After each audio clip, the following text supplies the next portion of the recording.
నోరు మూసుకో అంటే భార్య కదా, నోరు ఎట్ట మూసుకుంటది? నోరు తెరిచేదే భార్య, మూసుకునేది కాదు.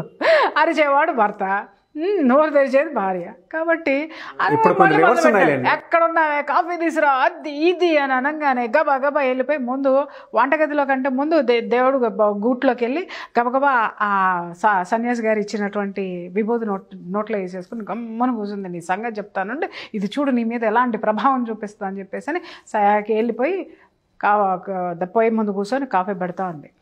మొగుడు వచ్చాడని తెలీదా, అది లేదా ఇది లేదా, డామ్ డూమ్ డుస్క్ అని చెప్పేసి అరిచి అరిచి అరిచి అరుస్తానే ఉన్నాడు. ఈవిడ ఏంటిది అయ్యగారి మంత్రం పనిచేస్తుందా పనిచేస్తుందా పనిచేస్తుందా, ఈవిడకు లోపల కోపం వస్తా ఉంది. కానీ ఆయన ఏం చెప్పాడు, 3 రోజులు 3 రోజులు అసలు నువ్వు నోరు తెరవద్దు, ఆ తర్వాత చూడు నీ కాళ్ళ దగ్గర ఉంటాడని చెప్పాడు. అసలు 3 రోజులు ఓపిక పడితే అసలు జీవితాంతం కాళ్ళ దగ్గర ఉంటాడు కదా ఈడు అని చెప్పేసి ఈ అమ్మ ఏం చేసింది, నరాలు తెగిపోతున్నాయి అవతలు తిడుతుంటే నోరు తెరవకుండా ఉండలేనటువంటి పరిస్థితి. అయినా సరే వెంకి ఆసన వేసుకుంటూ కూర్చొని కాఫీ కలిపి ఇచ్చిన తర్వాత కాఫీ తాగుతా ఉన్నాడు. కాఫీ తాగిన తర్వాత ఆడబెట్టాడు. మళ్ళీ తర్వాత మళ్ళీ చెడామడ నీళ్ళు పెట్టు దీపమొహం వేసుకుని చూస్తామంటే నీళ్ళు తాగలే బాత్రూంలో అన్నాడు. అసలు మరీ విపరీతంగా కోపం వచ్చింది. అయినా సరే ఓర్చుకుంది, వెళ్ళి నీళ్లు పెట్టింది, అన్నీ అయిపోయినాయి. చక్కగా గుడ్డలు అక్కడ పెట్టింది. బయటికి పోతున్నా, ఎప్పుడు వస్తానని మాత్రం అనమాక, వచ్చిన తర్వాత ఒక్క మాట మాట్లాడడం మర్యాదగా ఉండదని అన్నాడు.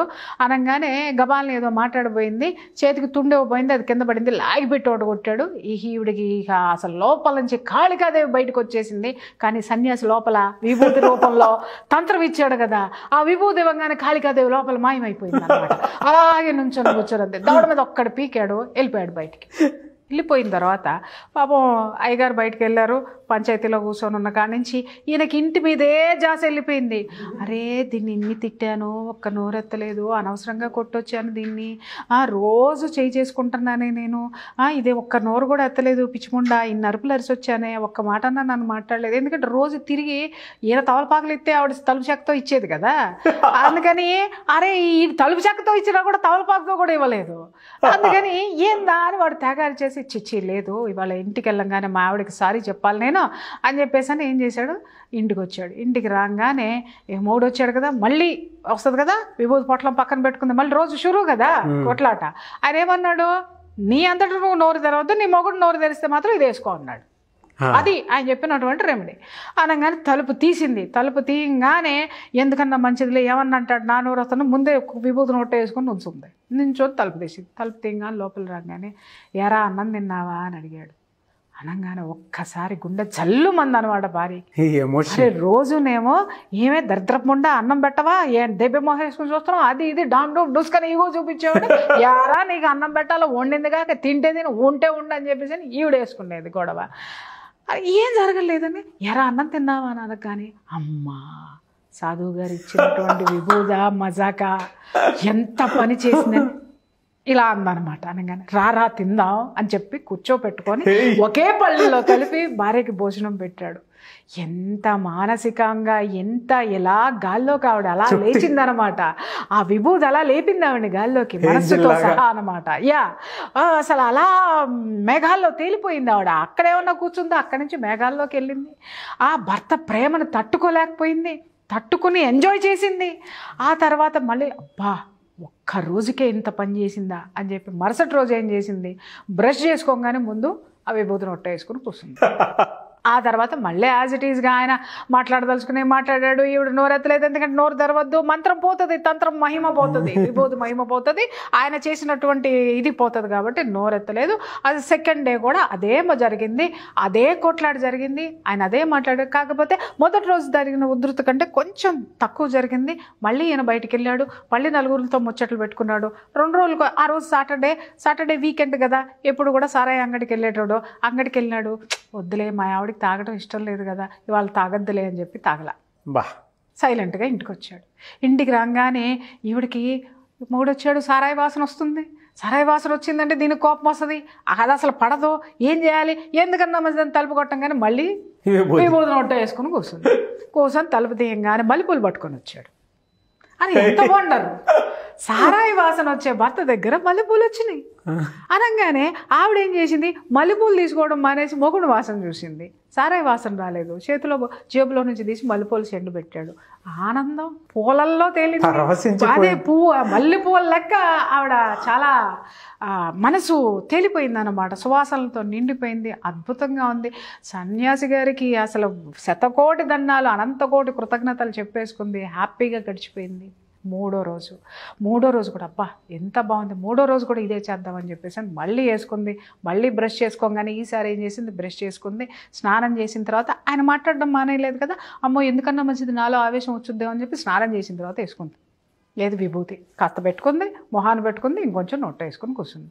సరే మొగుడు ఆఫీస్కి పోతూ రోజు ఏం చేస్తావు, చచ్చిన సాయంత్రం ఎన్నింటికి వస్తావు అని అడిగి, ఈవిడ ఎన్నింటికి వస్తావు అని అడిగేది.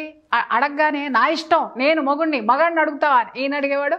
వస్తారా సత్తే సావు, పెళ్ళాన్ని ఆ మాత్రం అడగలేనా, నా హక్కులు నాకుంటాయని ఈవిడ ఈ హక్కులు బాధ్యతల గురించి ఈవిడ అడిగి. అలాంటిది ఆవిడ అలా ద్వారం దగ్గర రాగా నేను సాయంత్రం త్వరగా వస్తాని అని చెప్పాడు అనమాట. మూడో రోజు ఎంత ఇది తవీజ్ మహిమ, విభూతి మహిమ, ఆవిడ వండర్స్ అనమాట. ఎంత వండర్ఫుల్గా ఉంది అసలు ఇది. ఏంటి నా భర్తలో ఇంత మార్పు, సన్యాసి గారు ఆయన ఎంత తపస్వి, ఆ తపస్సంతా నాకు దారబోసి విభూతిలో పోసి ఇచ్చినాడు, ఏందిరా బాబోయ్ అనేసి ఆ రోజు మళ్ళీ ఆయన చెప్పాడు, అమ్మ నేను మళ్ళీ 3 రోజుల తర్వాత మళ్ళీ పక్క ఊరికి వెళ్ళి వస్తాను, వచ్చినప్పుడు మళ్ళీ కలువు స్వామి. ఈ లోపుకు ముందే అడిగింది అనమాట, స్వామి 3 రోజుల తర్వాత మా ఆయన మారతాడా అని అంటే, 3 రోజుల తర్వాత నేను మళ్ళీ వస్తానమ్మా, మళ్ళీ వచ్చినప్పుడు కలిసి నాకేం జరిగిందనేది చెప్పు అని చెప్తాడు.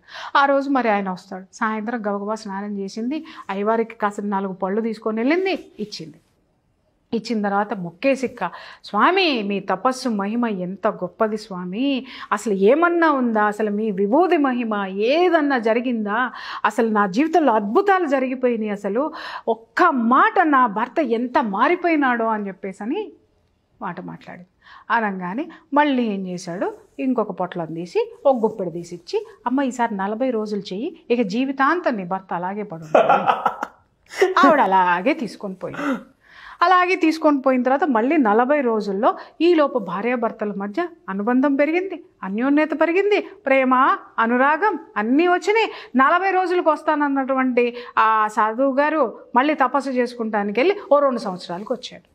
ఆయన వచ్చాడు అనగానే ఈవిడ ఆనందంతో భార్యాభర్త ఒకరోజు భర్తకు చెప్పింది, ఏంటే నువ్వు ఇలా మారిపోయావు, నాకు ఎంత ఆనందం వచ్చిందండి. ఇదంతా ఆయన సన్యాసి గారు ఇచ్చినట్టు విభూతిమయం అండి, ఆయన ఇచ్చారు, మీలో మార్పు వచ్చింది అని అంటే, ఎంత మార్పు, ఆయన నన్ను మార్చాడు, నిన్ను మార్చాడు, ఆయన దర్శనం చేసుకుందాం పదా అని చెప్పి ఆయన ఊళ్ళోకి రాగానే ఇద్దరు కలిసి ఆ బిడ్డను తీసుకొని వెళ్ళి ఆయన దగ్గరికి తీసుకెళ్ళిచ్చి, స్వామి ఇదిగో మా యొక్క ప్రేమకు ప్రతిరూపం బిడ్డ పుట్టారు, మీ వల్ల ఇదే జరిగింది, అసలు మీ రుణం ఎలా తీర్చుకోవాలి స్వామి అని చెప్పేసి అని దండం పెట్టుకొని ఇంటికి తిరిగి వచ్చారు.